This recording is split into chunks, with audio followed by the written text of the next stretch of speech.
پاکستان میں، پاکستان سے باہر، یہاں پہ موجود ہمارے لوگ، ہمارے پیارے حاضرین اور ٹیلی ویژن اسکرین پہ ہم سے جڑے ہوئے ہمارے ناظرین، تمام لوگوں کو ہماری طرف سے، پی ٹی وی کی طرف سے السلام علیکم۔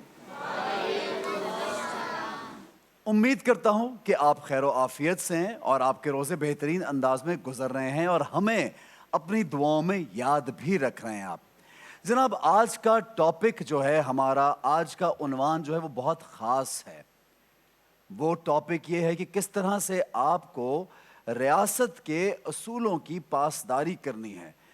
کس طرح قوانین کی پاسداری کرنی ہے، کس طرح اپنے وطن، اپنے ملک، اپنے علاقے، اپنی جگہ کا خیال رکھنا ہے۔ یہ ملک ایک گھر کی مانند ہے، جس طرح آپ اپنے گھر میں صفائی کا خیال، ہر چیز کا خیال، کھانے پینے کا خیال، کون آ رہا ہے، کون جا رہا ہے، کیا تعلقات ہیں، کس طرح سے لوگ جڑے ہوئے ہیں، جس طرح آپ اپنے گھر کا خیال رکھتے ہیں، ویسے ہی آپ کو اپنے ملک کا خیال رکھنا ہے، قوانین کی پاسداری کرنی ہے۔ ناظرین گرامی، جب ہم دین اسلام کی بات کرتے ہیں تو آپ نے جس طرح سے آیت تلاوت فرمائی، ہمارے قاری صاحب نے آیت کا ترجمہ بھی سنا کہ تم پر حاکم بھی مقرر کیا گیا، کسی کو حاکم بنا دیا، مختلف رتبے دیے ہیں، مختلف جو ہیں وہ لوگوں کی ڈیوٹیز، رسپانسبلٹیز رب تعالیٰ نے سونپی ہیں۔ ایک حدیث کا مفہوم جو میں پڑھ رہا تھا، اس میں آپ صلی اللہ علیہ وآلہ وسلم فرماتے ہیں کہ اپنے حاکم کی پاسداری کرو، اپنے حاکم کا کہا مانو۔ یہ ہر مسلمان پہ لازم ہے کہ وہ اپنے حاکم کا کہا مانے۔ ناظرین گرامی، حضرت عمر رضی اللہ تعالیٰ عنہ کہتے ہیں کہ ہر انسان اپنے آپ میں حاکم ہے۔ پوچھنے والے نے پوچھا کہ کیا مطلب، کہ ہم حاکم کیسے ہیں؟ آپ نے فرمایا کہ جس طرح سے ایک حاکم سے رب تعالیٰ سوال کرے گا اس کی رعایا کے بارے میں کہ اس نے کیسے اپنے رعایا کو دیکھا، کس طرح کا حاکم تھا، اسی طرح ہر انسان سے اس کا سوال ہوگا۔ ایک آدمی اپنے گھر کا حاکم ہے، اس سے سوال ہوگا کہ کیا اپنے گھر کو کس طرح سے چلایا، کس طرح سلوک کیا اپنی بیوی سے، اپنے ماں باپ سے، اپنے بہن بھائیوں سے، اپنے بچوں سے۔ ایک عورت اپنے گھر کی حاکم ہے، اس سے سوال ہوگا اس کے شوہر کے حقوق سے، اس کے بچوں کے حقوق کے، اس کے آس پاس جو رشتہ دار ہیں جس کے ساتھ وہ رہتی ہے، زندگی گزارنے کا ایک طریقہ ہے، ان کے حقوق کا سوال ہوگا، وہ وہاں کی حاکم ہے۔ یہاں تک کہ ایک ملازم جو ہے اس سے بھی سوال کیا جائے گا کہ اس نے اپنے مالک جو ہے، اپنے مالک کا کیا حال کیا، یعنی اچھا خیال رکھا، اس کے مال کا خیال رکھا، کس طرح سے اس نے اپنی زندگی بسر کی۔ گویا کہ ہر کوئی اپنے اندر ایک حاکم ہے اور حاکم کی ذمہ داری جو ہے وہ مجھے، آپ کو، ہم سب کو نبھانی ہے۔ اسی طرح ہمیں اس ملک کی ذمہ داری بھی نبھانی ہے۔ ناظرین گرامی، ملک کے جب ہم اصولوں کی بات کرتے ہیں، اسلام ایک ایسا دین جو ضابطۂ حیات ہے، جو ہمیں زندگی گزارنے کا طریقہ سکھاتا ہے، جو ہمیں یہ بتاتا ہے کہ ایک بہترین انسان کیسے بننا ہے، سرخ رو کیسے ہونا ہے، دنیا اور آخرت میں رب کو کیسے ہم نے راضی کرنا ہے۔ تو جناب، آپ کی زندگی جو ہے، آپ جو کچھ کریں گے وہ آپ کے ارد گرد ماحول پہ اثر انداز ہوتی ہے۔ جب ہم ایک ملک، ایک وطن سے محبت کی بات کرتے ہیں تو ہم جانتے ہیں ناظرین گرامی، جب آقا صلی اللہ علیہ وآلہ وسلم مکہ سے نکلے،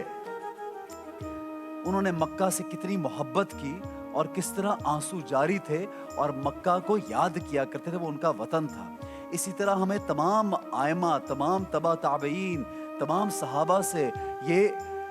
درس ملتا ہے کہ اپنے ملک، اپنے وطن کی حفاظت کرنا، اس کے لیے لڑ جانا، اس سے محبت کرنا اور اس کے لیے اچھے کام کرنا کس قدر ضروری ہیں۔ ایک قرآن پاک کی جو آیت میرے سامنے اس وقت ذہن میں آتی ہے کہ ایک انسانیت کا قتل، ایک انسان کا قتل گویا پوری انسانیت کا قتل ہے،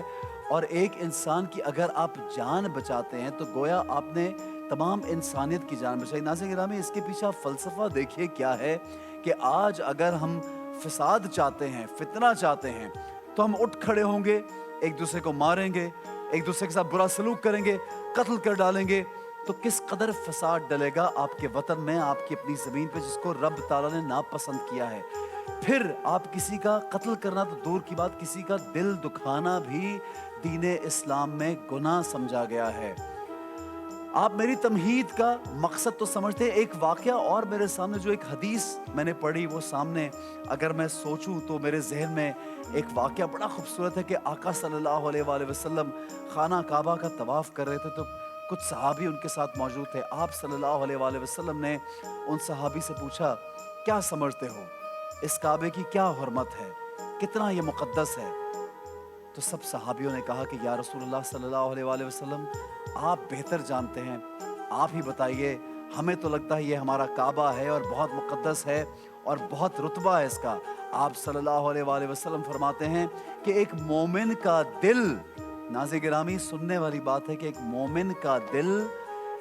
اس کی حرمت, اس دل کی حرمت, اس دل کی اہمیت اس کعبے سے زیادہ ہے. یعنی کہ اگر آپ نے کسی کے دل کا تقدس, یعنی کسی انسان کا دل دکھایا, تقدس پامال کیا, تو آپ کتنے بڑے گناہ کے مرتکب ہو گئے. آپ یہ سوچیں ناظرین گرامی, بہت سے ایسے واقعات, بہت سی ایسی جو ہیں وہ ہستیاں جو ہمیں سکھاتی ہیں کہ اپنے لوگوں سے, اپنے وطن سے, اپنے ارد گرد کے ماحول سے, جیسے آپ جانتے ہیں کہ دین اسلام کے بارے میں نے پہلے بھی کہا کہ ضابطہ حیات ہے, ہمیں سکھایا گیا ہے کہ چرند پرند کو نقصان نہ پہنچائے. پانی کے بارے میں یہ کہا گیا ہے کہ اگر آپ بہتے دریاؤں کے ساتھ بھی ہو تو پانی ضائع مت کریں. درختوں کو کاٹنے سے منع کیا گیا, جانوروں سے حسن سلوک کا حکم دیا, بچوں سے شفقت کے بارے میں فرمایا, بزرگوں کی عزت و احترام کے بارے میں فرمایا, یہاں تک کہ جنگ و جدل میں بھی منع کیا کہ کسی بزرگ کو تکلیف نہ پہنچے, عورتوں کو تکلیف نہ پہنچے, بچوں کو تکلیف نہ پہنچے, چرند پرند کو تکلیف نہ پہنچے. ایک ضابطہ حیات, ایک زندگی گزارنے کا طریقہ ہمیں اسلام نے سکھایا ہے. اب یہ بات اس لیے ہو رہی ہے ناظرین گرامی کہ میں اور آپ یہ سمجھیں کہ ہم نے اپنے وطن عزیز, اپنے ملک جہاں پہ آپ پلے بڑے ہیں, جہاں پہ آپ لوگ پیدا ہوئے ہیں, جہاں پہ آپ کام کر رہے ہیں, جہاں پہ آپ سانس لے رہے ہیں, جہاں پہ آپ کے گھر ہیں, جہاں پہ آپ کے رشتہ دار ہیں, آپ کی اولادیں ہیں, آپ کے کاروبار ہیں, اس وطن سے, اس مٹی سے محبت کرنا کتنا لازم ہے ناظرین گرامی. آج ہم سب جانتے ہیں کہ 23 مارچ ہے اور 23 مارچ کی تمام پاکستانیوں کو ہماری طرف سے اور پی ٹی وی کی طرف سے بہت بہت مبارکباد. 23 مارچ 1940 ایک ایسا دن جب برِ صغیر کے مسلمانوں نے اپنی الگ شناخت, نظریہ اور ریاست کے قیام کا باضابطہ اعلان کیا. یہ دن صرف ایک قرارداد پاس ہونے کا نہیں ہے ناظرین گرامی, بلکہ ایک نظریاتی سنگ میل ہے جس نے اس خواب کو حقیقت میں بدلنے کی بنیاد رکھی ہے, جو صدیوں سے مسلمانوں کے دلوں میں زندہ تھا. ناظرین گرامی, اسلامی تاریخ میں ایک الگ ریاست کا قیام جو ہے ہمیشہ سے ایک اہم منصب رہا, خواہ وہ مدینہ کی اسلامی ریاست ہو یا بعد میں مسلمانوں کی اسلامی ریاست ہو. 23 مارچ کی قرارداد بھی اسی تسلسل کا ایک حصہ ہے جس نے برِ صغیر کے مسلمانوں نے جس میں واضح کیا کہ وہ ایک ایسی ریاست چاہتے ہیں جو ان کے مذہبی, ثقافتی اور سماجی تشخص کو محفوظ رکھتے ہیں.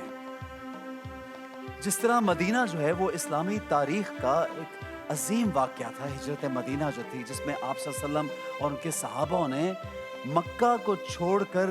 مدینہ میں ایک نئی اسلامی ریاست قائم کی. یہی جذبہ 1947 میں برِ صغیر کے مسلمانوں میں بھی نظر آیا ناظرین گرامی, جب لاکھوں افراد اپنا گھر بار چھوڑ کے بڑھے اور اس وطن کی طرف انہوں نے ہجرت کی. ناظرین گرامی, بے شمار مشکلات کا سامنا کرنا پڑا, لیکن ایمان کی روشنی نے انہیں ثابت قدم رکھا. 23 مارچ ہمیں یاد دلاتا ہے کہ اسلامی ریاست محض جغرافیے کا نام نہیں بلکہ ایک نظریے کا نام ہے. ناظرین گرامی, جیسے ہجرت مدینہ کا مقصد صرف ایک نئی جگہ پہ جانا نہیں تھا بلکہ ایک ایسی ریاست کا قائم کرنا تھا جہاں اسلامی اصولوں کے مطابق زندگی بسر کی جا سکے, ویسے ہی قرارداد پاکستان کا مقصد بھی ایک ایسی ریاست کا قیام تھا جو اسلامی تعلیمات کی روشنی میں آگے بڑھے. یہ دن ہمیں اپنی ذمہ داریوں کی یاد دہانی کراتا ہے ناظرین گرامی, کہ ہم اس ریاست کو صرف ایک زمینی خطہ نہ سمجھیں بلکہ اس کے نظریے کو بھی عملی جامہ پہنائیں۔ یہی نظریہ ہمیں عدل، مساوات، بھائی چارہ اور اسلامی اقدار کی پاسداری کا درس دیتا ہے۔ ناظرین گرامی، آئیے مل جل کے ایک عہد کرتے ہیں کہ ہم تمام جو 23 مارچ کا آج دن دیکھ رہے ہیں تمام لوگ، ہم ایک عہد کریں کہ ہم بہتر انسان بنیں، بہتر مسلمان بنیں، بہتر طریقے سے وطن عزیز کو سنبھالیں۔ اور اس ملک میں آپ کو یہ بتاتا چلوں ناظرین گرامی، جس طرح آپ پاکستان کی بات کرتے ہیں اور اسلام کی بات کرتے ہیں، اس ملک میں تمام مائنورٹیز کے بھی حقوق ہیں، چاہے وہ عیسائی بہن بھائی ہوں، چاہے وہ ہندو بہن بھائی ہوں، چاہے وہ کسی مذہب سے، کسی قبیلے سے تعلق رکھیں، تمام کے تمام لوگوں کے حقوق برابر کے ہیں۔ یہی ہمارا درس ہے، یہی ہمارے آقا صلی اللہ علیہ وآلہ وسلم نے بھی سکھایا، اور یہی اس پاکستان کے جو ہمارے بنیاد رکھنے والے محمد علی جناح ہیں، انہوں نے بھی، قائد اعظم نے بھی رحمۃ اللہ علیہ نے ہمیں یہی سکھایا۔ ناظرین گرامی، ہمیں سوچنا یہ ہے کہ کیا میں اور آپ حق ادا کر رہے ہیں؟ کیا آپ لوگ اپنے آپ کو ترقی میں ملوث کر کے اچھی زندگی گزارنے کی کوشش کریں تاکہ آپ اس وطن کو، اس ملک کو، بلکہ اس دنیا کو کچھ دے سکیں جو کہ علامہ اقبال کا خواب تھا۔ ناظرین گرامی، یہ بہت ضروری ہے کہ آپ اور میں جب اس دنیا سے جائیں تو کچھ ایسا چھوڑ کے جائیں کہ صرف ایک وطن ہی نہیں بلکہ پوری دنیا میں آپ کا نام ہو۔ میں ایک چھوٹی سی مثال آپ کو ایدھی صاحب کی دینا چاہتا ہوں یہاں پہ ناظرین گرامی، ایک ایسی شخصیت جنہوں نے بے لوث انسانیت کی خدمت کی۔ انہوں نے یہ نہیں دیکھا کہ کوئی یتیم، کوئی مسکین، کوئی غریب مسلمان ہے یا غیر مسلم ہے، کہاں سے آیا ہے، کہاں گیا ہے، انہوں نے خدمت کی، اور ان کا نام دنیا میں نہیں دنیا بھر میں مشہور ہے۔ جیسے ہم مدر ٹیریسا کا نام لیتے ہیں، بھلے وہ پاکستانی نہیں لیکن انہوں نے دنیا بھر کے لوگوں کی خدمت کی۔ رت پاؤ کا نام لیتے ہیں، رت پاؤ کا نام ایسا کہ باہر کی خاتون تھی، کسی اور ملک کی، یہاں پہ آ کے کس طرح انہوں نے ان لوگوں کی خدمت کی جن کو جلد کی بیماری، جس کو ہم کوڑ کہتے ہیں، کوڑ کا مرض ہوا کرتا تھا۔ ناظرین، ایسی بہت سی مثالیں ہیں۔ خدمت خلق کتنی ضروری ہے دنیا اور آخرت میں سرخرو ہونے کے لیے، جناب یہ آپ ہم سب جانتے ہیں۔ میری ساتھی ہوسٹ آج یہ سوچ رہی ہوگی کہ احسن نے گفتگو کا آغاز کیا ہے اور ختم ہی نہیں کر پا رہا۔